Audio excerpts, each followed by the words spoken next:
How to delete suggested on Messenger. Hi everyone, welcome back to our channel.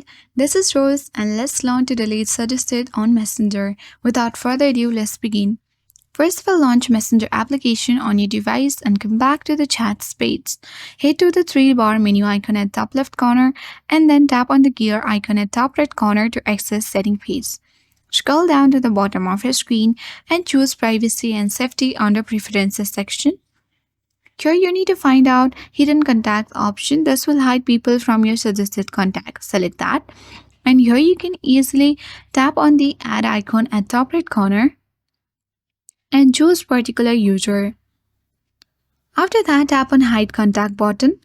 And finally, this contact has been hidden from the or deleted from suggested on Messenger. Following this way, you can easily delete the suggested on Messenger.